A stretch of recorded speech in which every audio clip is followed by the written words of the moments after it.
Hello. Welcome to season 2 of Three Archers podcast. I have missed you guys. A lot has happened. We'll talk about that later. But we are so excited to bring you another season with all the topics that are on your mind, definitely on our mind. So today's topic, season 2, episode 1, we are talking about, or rather, the topic is who raised you? Who raised you? So before we get into it, shout out to comedian and actor TK Kirkland, who has made that phrase, that question, very popular in mainstream. But I really want to know, like, have you ever encountered somebody and you were just like, who raised you? What makes you say that, God sister? What just gives you pause? Like, did no one teach you the foundations of being a human being? Who raised you? These men's.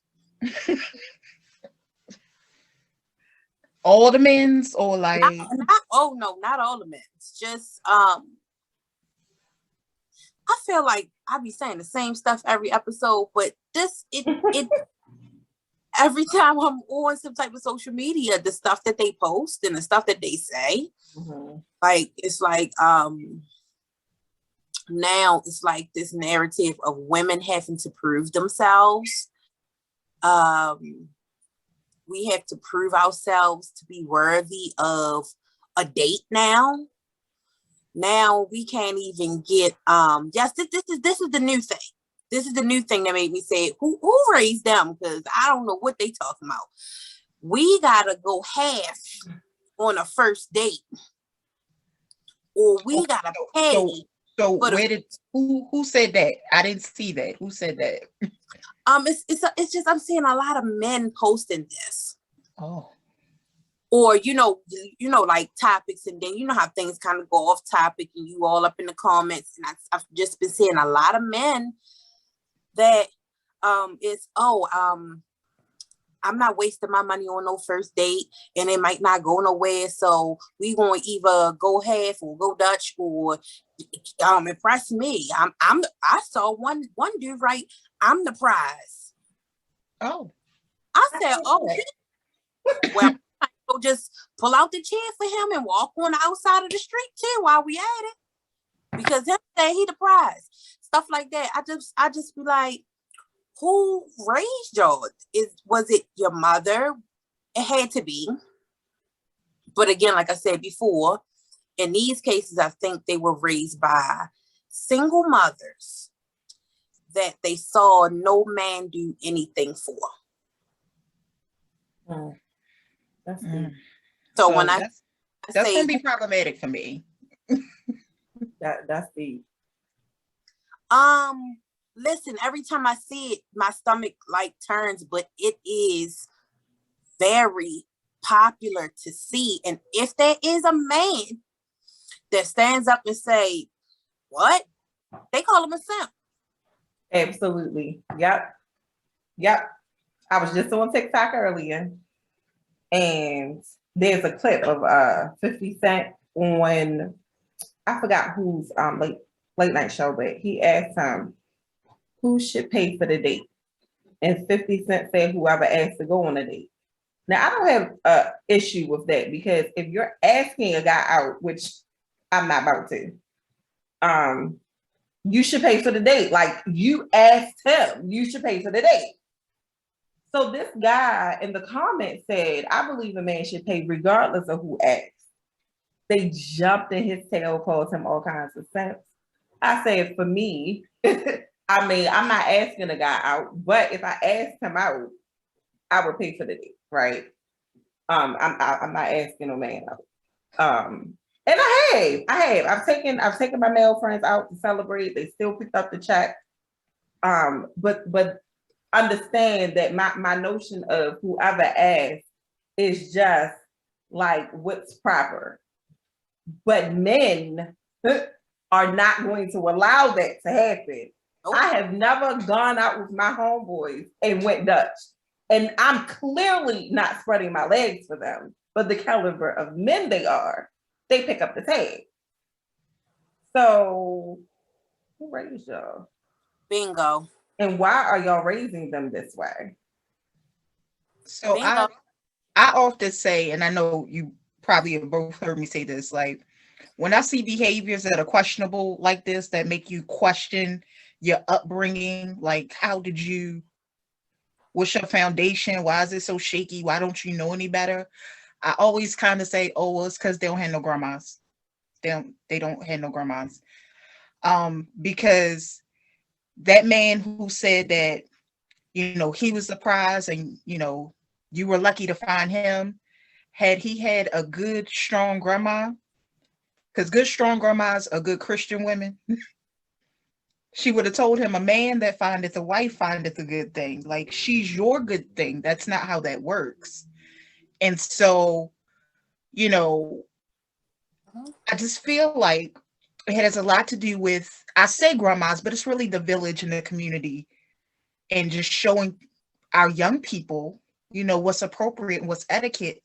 So now I'm seeing what I see, and I'm not on social media a lot, but what I see is these younger people, these Gen Z or what have you. Are we in a new generation yet? Or I don't know.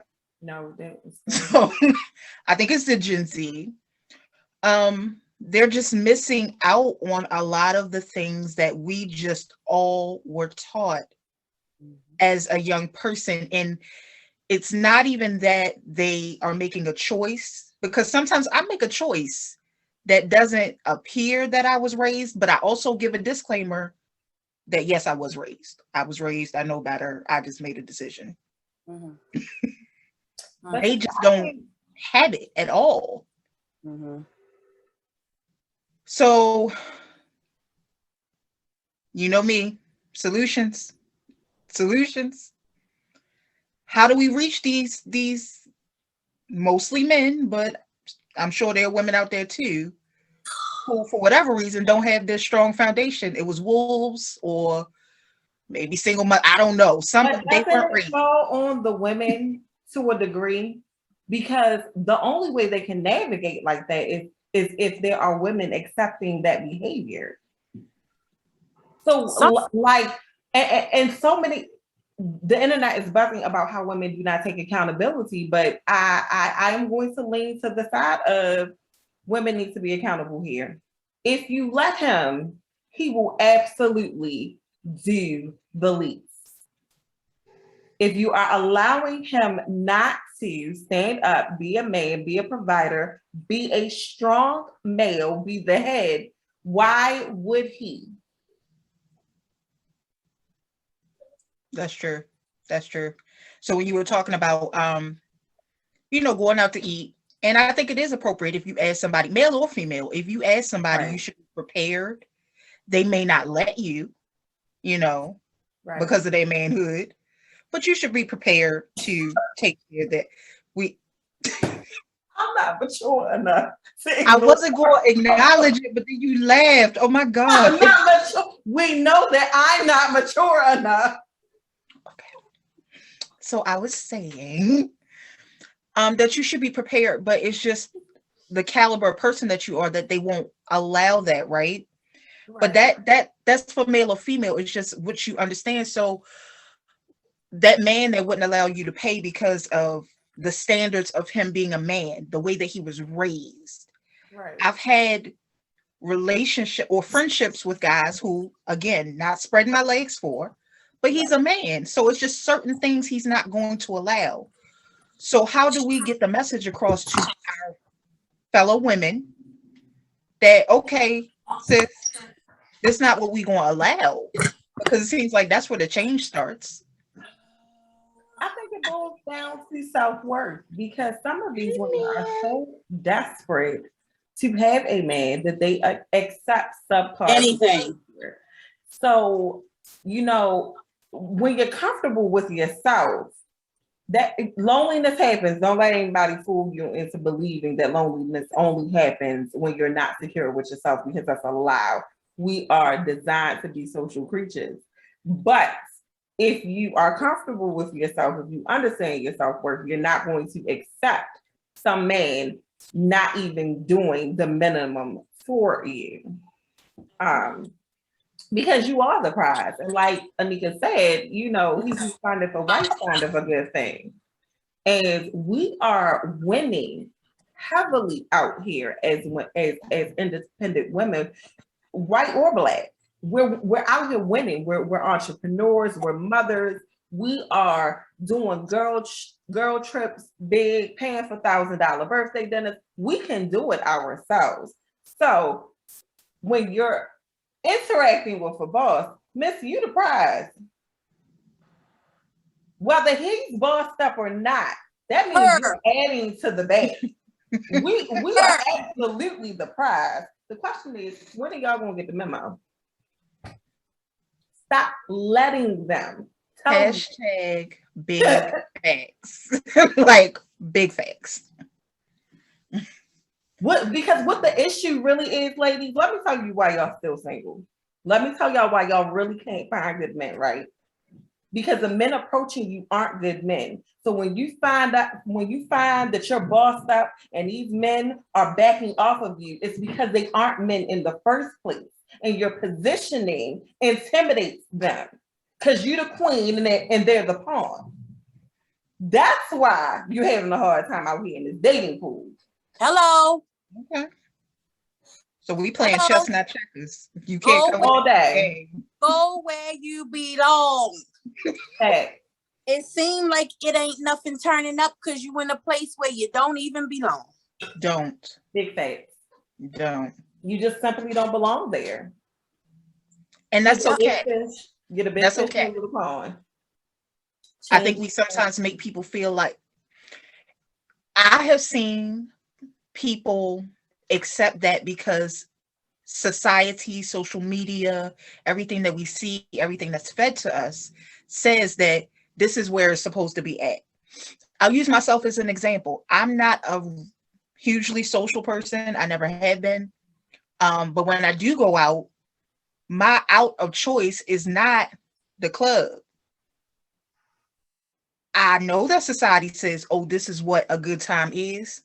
And if that's a good time for you, cool. But I don't belong there because I want something a little bit better than that. No shade if that's for you, but you never see queens and kings hanging in the streets, right? Nope. There's a certain way, there's a certain area that you would expect, because if you did see them, if you were walking down on Baltimore Street and you saw Meghan Markle, you'd be a little confused. If you saw, Queen Elizabeth, you'd be like, what the hell is she doing here? Exactly.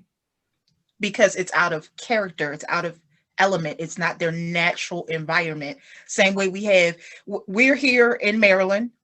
There have been zebras running loose in Baltimore County.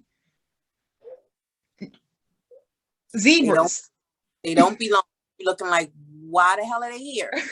And not just that, but nobody has to tell you that the zebra doesn't belong there. Exactly. It doesn't have to wear a sign. You didn't need a memo.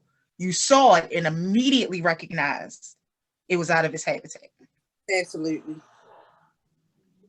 Same thing with us. Absolutely. Same thing with us. So y'all spitting gems. God damn. I mean, for me, the whole point of these conversations is, one, to get people really thinking about it. Two, to challenge some hard truths. Like, there are some things that we don't talk about, we don't acknowledge out loud, that we should, because it's part of the journey and the path to doing better. When you know better, you do better. And three, to look for solutions. Like, if you're not trying to find a solution, if you're not trying to offer some type of insight or help or support, then really you're just complaining. Exactly. And I can do that all by myself. Not on a social platform. That part. So, I mean, if you had a magic wand and you could wave it, and there could be one thing that you can impart to everyone as part of their raising, their foundational time, what would it be? Like, what would be the one thing that could do the most in getting us to where we should be? I got it. If I could wave my magic wand, every child would grow up in a home where they see their mother and their father having a healthy relationship. I'm so sick of the fact that we think that much alike, because that's exactly what I was thinking. It makes a difference. It does. Think about it. A lot of our issues are because we don't know how to deal with each other. We don't, because a lot of us have not seen it. We have not had the example, of, in the times where our core being is constructed in those childhood years. We seeing a whole bunch of, crazy stuff. We experiencing a whole bunch of trauma. Our daddies ain't there. Our mothers ain't this. You know what I'm saying? Like, if more children, and I'm gonna even say not even they don't even have to be in the same home, but just seeing a mother and a father interact in a positive way and not disrespect each other, and have both parents do what they're supposed to do for their children and take care of themselves properly also, I think things will be a whole lot better. And see, Stephanie, you hit it on the head, because for myself, being divorced, when I'm interacting with other people, they don't understand why myself and my ex-husband have a relationship, because we were married 14 years and there's these 5 children in the midst of it. And instead, when we knew it was done, we knew it was done. So we worked on rebuilding our friendship. Because no, we don't have to be friends, but is it not easier to co-parent when you're friends with that person? Because Yes. it's a lot easier when I can just pick up the phone and say, hey, it's a lot easier to come together for family stuff, because everybody gave me pushback in this stage of rebuilding. I think y'all should be birthdays separate, but how does that benefit my child? Right. How does that benefit my child? It's not about me. It's not about him. It's about the children. I think the only reason my children did not slip into this nasty depression is because we worked so hard at being friends. They saw him every week.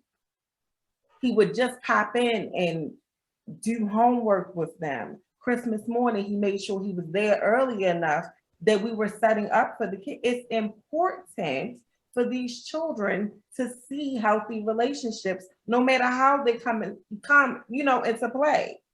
Because I didn't have an unhealthy marriage. We didn't argue a lot, but things happened and we weren't good for each other, but we are great friends. Okay. And that means something, especially when you think beyond the children, because we're going to have grandkids one day. They can interact with Nana and Papa under the same roof and not feel slighted, because they know what it's like to have us both in one box. Right. Because those things matter to children. Those memories, that foundation is so fragile. And again, it goes back to these generational curses that we're talking about. Okay, so even though we're not married, we're still friends. So you saw what the aftermath looked like, and the aftermath was healthy. So even though we're not in love, I still love my friend. We are not enemies. And so many people think when you get divorced, you have to be enemies. No, you don't. No, you don't. It just didn't work. And then what the hell are you mad for? What are you mad for after you part ways anyway? Ask yourself that. Why are you still mad? I got rid of his ass. Sorry, I should be happy now. Right, let it go. Let it go. So I heard 3, like, I just want to make sure that we highlight these, that we talk. So 3 things that stood out to me, what you said. You said 1, the fact that this is a generational thing, right? People think about older kids, the immediate. I see stories on timelines about people cutting kids' hair, all this little petty stuff that you're doing to hurt, but you're not even thinking about, it's not just today, it's a lifetime. It's not just their lifetime. There are generations coming behind them. So generational curses, this is how they start, by not handling that one situation, it spirals out of control. The other thing I heard you say was um that you put the children first. So like some situations are hard, like some decisions are hard to make, but if you make the decision from the perspective of, I love when Jennifer Lewis says lead with love. So if you lead with the thought that what's going to be the best outcome for these children, then the decisions become easier to make. And of course, you come to the same accord. You would have to, because you have the same goal. Right. And then the third thing, and this was so profound to me. And it's so simple, but it's so profound. The word healthy. Because not every situation looks the same. Not every household is a nuclear family with a mother and a father. There might be, different, it might be a same-sex household. It might be generations where the mother and the grandmother are there with the child. It could be that you're being raised by a single father. It could be, there are so many ways that family can be put together, but still bonded by love. But it's the healthiness of the relationships and those interactions. Yep. Not just with the children that come into the situation, but you also said take care of yourself. Like, yep. Because a lot of times we don't. And if they see you not taking care of yourself, is it a priority for them as they grow to make sure that they take care of themselves? Because we are wearing the Superwoman overly tired, spread thin badges like badges of honor, and they are not. They are not. That is part of, look, go back to last season, go. Ultra independence. Ultra independence, right. That is ultra independence, and that is a trauma response. You are all of these things because your mother had to, because you had to, because of the absence of something that was needed. Mm-hmm. Yep. So God, sister, we not to put you on the spot, but I know that you are a mother, a proud breastfeeding mother. And I got a lot of kids. So what's the most important thing for you to display to them is being healthy in their interactions and as they grow? Like, what's the one thing that you make sure that they see from you, for you, that shows them how to be healthy as an individual?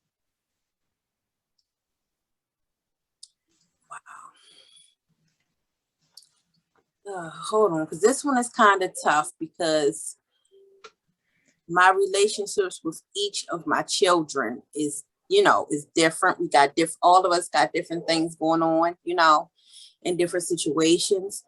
But I'll say as a whole,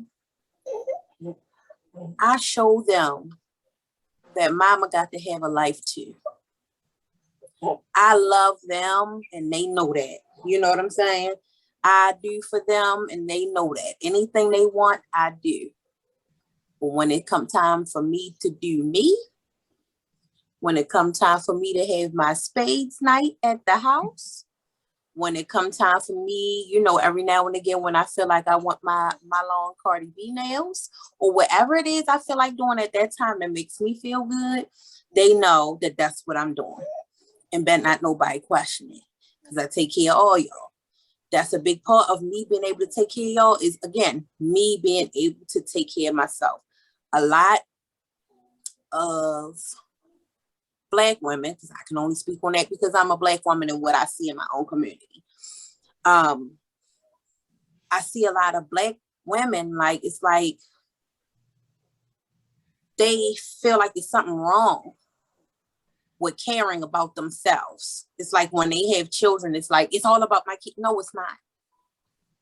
No, it's not all about my kids. It's about me too.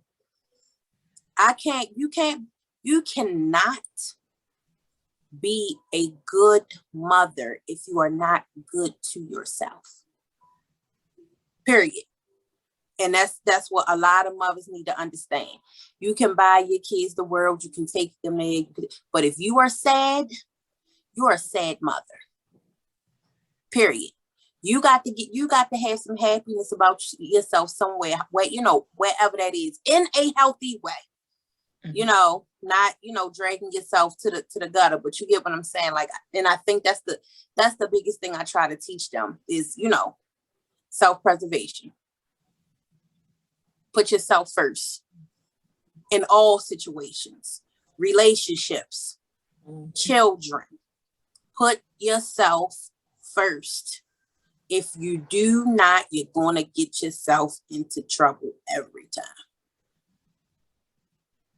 That's good. So I'm probably going to butcher his name, but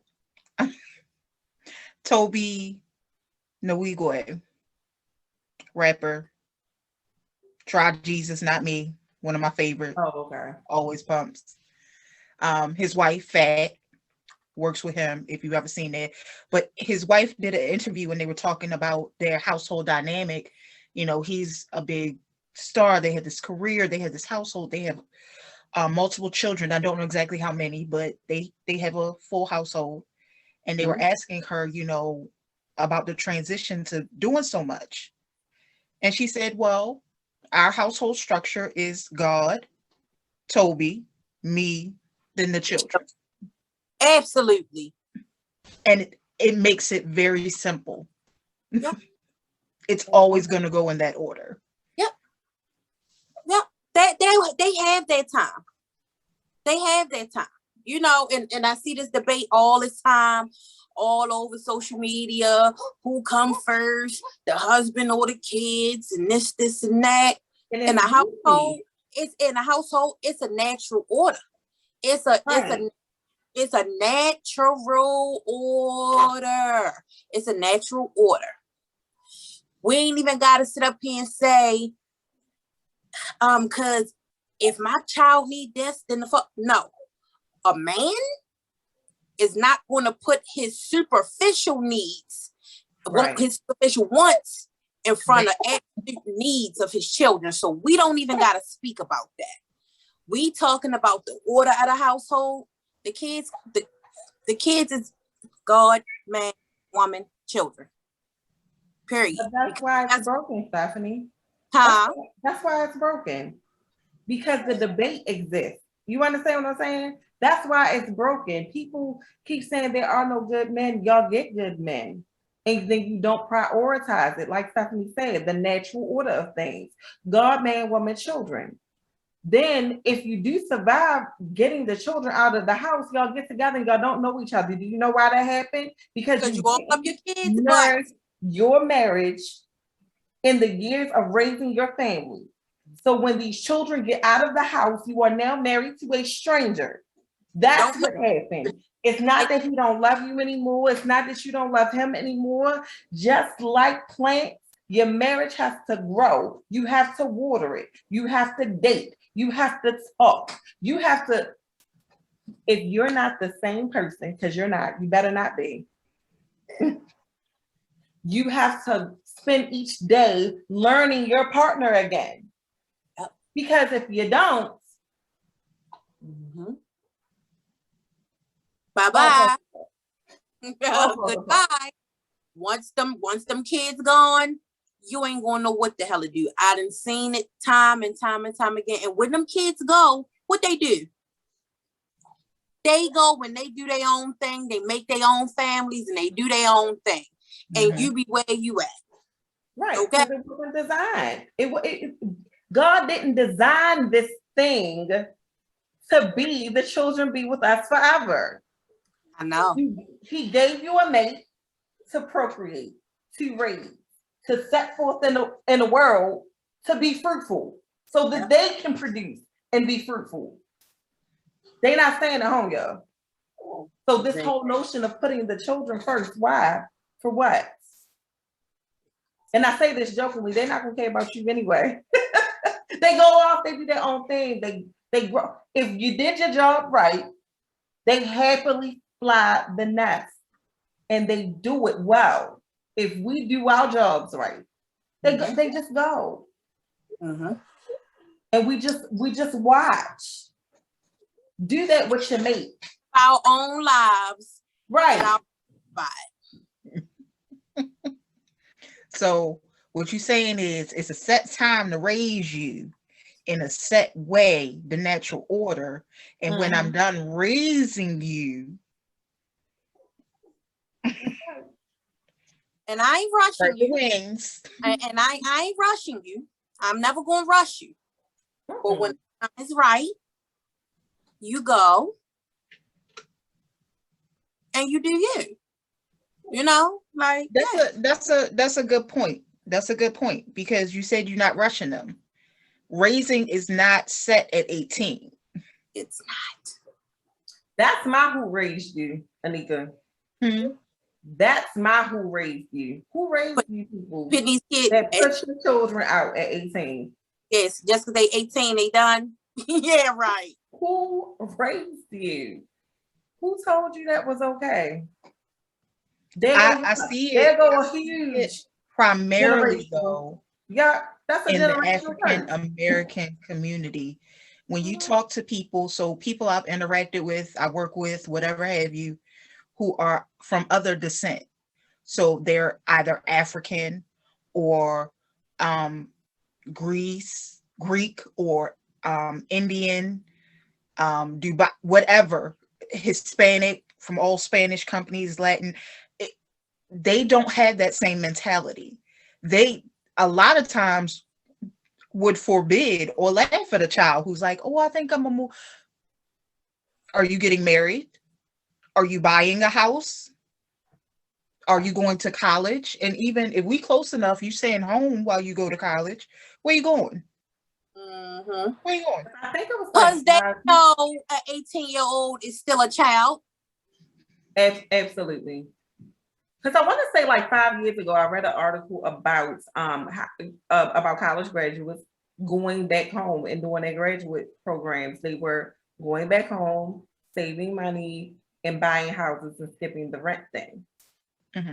If the brain is not fully developed until you're 25, why are you putting your 18-year-old child out of the house? And then this is not even the topic we're talking about, but the amount of debt that school produces. Why would you try to like? I had a client the other day, and she's a lawyer with a decent, thriving practice, and she's at home. Could she survive? Oh, yes, but why struggle like that? She's not married yet. Okay. You know what I mean? Why struggle like that? Stay home until you find the home that you really want for yourself, that you're in a position to handle alone or with a mate, whatever the case might be. But you know why? You know why we are, as a people, are so in a rush to put the kids out, and why the kids is so in a rush to get out? Because they want to go out and do things that they know you ain't going to allow in your house. You know what I'm saying? They so in a rush to go out and party all night. They know you don't want to have your door swinging open all hours of the night. They want to go out and have sex. They want to be able to have sex in their own house. They know you ain't going to be letting them lay up in your house. You know, that be the real rush. In real life, if we talking real time. Let me say something real, just no chaser, right? You're correct. And I understand. I've been a teenager. I've been a young person. I know what that's like. But I feel like for that child, because they're still a child, who feels like that's their priority, for most, I'm not going to say most, for a lot of parents, especially single mothers, and definitely for me, as long as I was a single mother and I had children in my home, I didn't have sex in my house either. If I could sacrifice, then you can sacrifice. You will be okay until you get yourself together. But here's the real tea, if we're going to be perfectly honest. Young ladies, sex don't get good until they know what they're doing anyway. And I promise you, Whoa. If and him are bumping skin at 18, he still don't know what he's doing, baby. I'm telling you, you can wait. This is something I tell my daughter, my oldest daughter, all the time. Girl, listen. No, you can wait, little one. hold on to it, because once you let it go, it's no turning back, and you don't want to be no turning back for no good reason at all. Trust me, they don't know what they're doing for a long time. They don't know what they're doing for very long. If they ever know. If they're one of the ones that are blessed to figure it out, because a lot of them don't, and they just wasting time and energy. Hold on to it, baby. You ain't. It's no rush. It's no at all. That's crazy. I tell her that's crazy that you said it, because I tell my daughter that all the time. I just got to remind her. Like I feel like we merged into another topic. Somewhere else. But listen, who raised you? This wraps all into it, because these it does because just generally, not us, but our grandmothers had these very watered down conversations with their daughters. And I refuse to be the mother to let you walk around not knowing, and I know better. Because society said it was inappropriate. I am not throwing my baby into the pits like that. I have a whole bunch of uncomfortable conversations with my children. Yep. Trust me, they are not comfortable. And they're like, my 12-year-old keeps telling me that I'm grossly inappropriate. She said, Mommy, you are grossly inappropriate. No, I'm not. I said, you are going to thank me, because there are things that you know now that your friends don't know. And by the time you get 18, they're still not going to know. They're going to be feeling around in the dark, and you already got the keys. You're going to thank me. We have to normalize. And just to be clear, that's not just about intimacy and sexuality and physicality. That's about emotional health. Absolutely. That's about the way that the workforce works. I think that a lot of those conversations need to be had with our young ladies and men, understanding what you're getting into as far as professional choices, financial choices, credit. We just don't. I feel like as a society, we have not done a great job of preparing our youth, our next generation, to understand how to survive, and not really just survive, to thrive. There are certain things that you can do early on that will just make your life a little bit easier. If you work the plan the way it's supposed to be, of course, it's going to be outside things that happen. You know what I mean? There are things we can't control. But these, at least the ones I've seen, they just, who raised you? I think part of the issue is that our generation is a flip of the coin generation. We either know for sure or have no clue at all. And then we're raising children, and you only know what you was taught, or you felt around in the dark and you began to figure it out, but we started having children before we really figured it out. So there were things that we were starting to get and really got a handle on as our children became teenagers. Yeah. So even though we got it, by the time we started teaching it to them, we were behind the curve for what we should be teaching them. So this right here is where we really break the cycle, because Stephanie is a great example of knowing better later on. She has one going off to college, and she has one that she's breastfeeding. She knows a hell of a lot more, this breastfeeding mother, than she did when she had this baby going to college. Yeah. So the advantage is greater for the younger children, because we figured a whole lot of stuff out. Yeah. I'm actually an adult now. I'm actually adult now. You grown now. I was not then. I thought I was, because I was having adults. We just weren't grown. I thought that qualified me. I got a baby. I'm grown. I'm an adult. Shit. Right, because the other thing is, even when you're mature, I was married at 22. I wasn't grown until I hit my 30s. And understand, because I'm talking to our young people, the reason 30 happens is because in your 20s, you still feeling around in the dark. By the time you roll into your 30s, you're a little more confident. You got experience under your belt. The breast milk is a little more faint on your breath.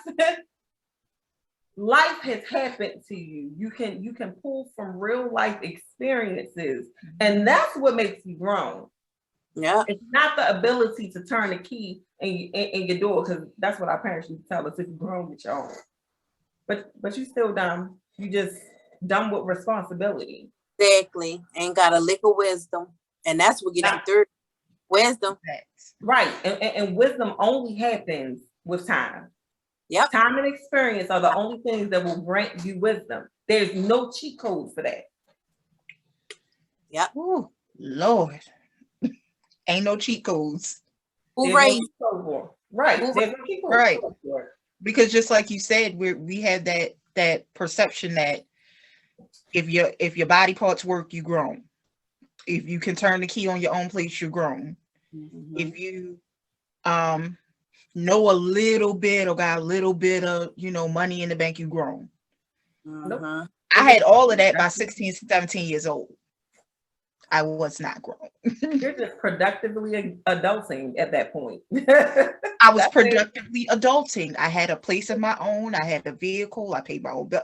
I was productively adulting and still making some of the dumbest decisions. Yep. Like just justifying it with I'm grown. I can do what I want. that. Who gonna check me? That, all that. You absolutely can. And you will pay for it. I promise. I promise. Because it's nothing like that. I'm grown. Hitting the wall. Ooh. That leave a different taste in your mouth than in the house with your parents and you hit the wall. Because mommy and daddy still catch you. They ease you onto the floor. You do it when you're grown. And then you smack the floor when you hit it. There's no glide down when mommy and daddy don't catch you. Yeah. Listen, I can say that even though it was not a comfortable process, and it's not, because it's like you said, it's real world experience. You got to hit the wall or the floor a couple times. I am grown, and I'm thankful to be grown. And I am very much excited to see the next generation grow, right? Because at least for me, and hopefully for our viewers and anybody else who gets into this conversation, they have a little bit better prepared circle of people who are raising them, because it's not just mommy and daddy, it's a village. Absolutely. I'm proud to say, I'm blessed to say that these two ladies are part of my village. And there are some things that they are way better at than I am. And vice versa. And maybe vice versa. I can't think of anything offhand. And I'm not just saying that. I really can't think. You are amazing women and mothers and people, right? So I can't necessarily think of anything, but she loves it, y'all. My sister is the most efficient. She's the most efficient, well-sorted woman I know. And listen, it looks like chaos to her. You got another sister you're not telling me about. Her execution is exemplary, ladies and gentlemen. Don't let her be that humble. Doing this, because we don't be doing this. She be doing this. Exactly. This artist thing is her. We just show up and look pretty. This is all her. And I be real late. So listen. I try to be transparent whenever I can, because every time that we share is an opportunity for somebody else to grow, including us. Mm-hmm. Yeah. Thank you for your kind words, sister. But I don't want y'all to come away from that thinking that, because I do Archers, it is my baby, pre-production, post-production, marketing, it's all me, right? Hopefully I'll do a better job this season than I did last season. But the point is, even that has a little bit of tinge of ultra independence and trauma, because I can't let people do, because when I do, they don't do it right. Now I have a problem. And so I am self-aware enough to say, while it's great that I can produce something like this, I will have added just a little bit more to my, I guess, grown points when I can let it go, when I can let someone else come in and touch it. It's not going to be either me or Stephanie, because I wasn't saying. I'm too flaky, and Stephanie's too busy. I wasn't it. I'll be late. Listen, we are all very, but I definitely knew it wasn't what you, Stephanie is what that was for the audience, sister. That was for the audience. 5, like, nah, yeah. I knew that wasn't it. So part of what we're going to be doing this season is catching you up on what we've been doing, letting you see a little bit more about some of the other things, the other pots that we have our hands in. We're well-rounded, whole individuals outside of Three Archers, but we are thankful to be able to bring our perspective to you during the season and throughout the year. We're always, again, grateful for those who are watching. We hope you continue these conversations amongst yourselves, because that's what this is for. This is my little Archer circle with our shared Sagittarius perspective. Yeah. But if you are Pisces, do your Pisces thing. I ain't mad at you. You know, you still have a voice and a perspective. So no hate. No hate. Yeah. It's just not your season right now. It's else. So, ladies, any final thoughts? Anything you want to leave our viewers with?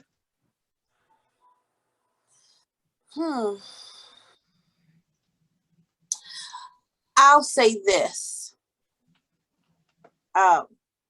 With growing and aging and becoming wiser and all that good stuff, and a lot of situations that I get in now, where people piss me off, I kind of give them a pass, because I start to wonder how they were raised, or what they have, encountered as a child, or, have they seen, what type of trauma have they had, all of that. And that ties into who raised you.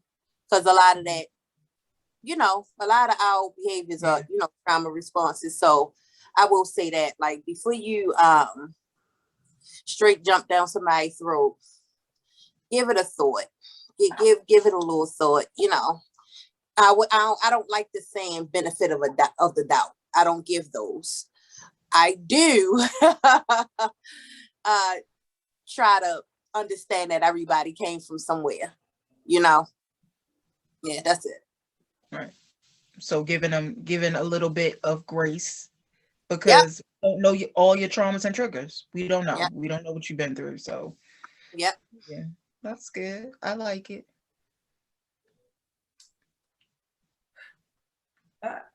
So temperature check.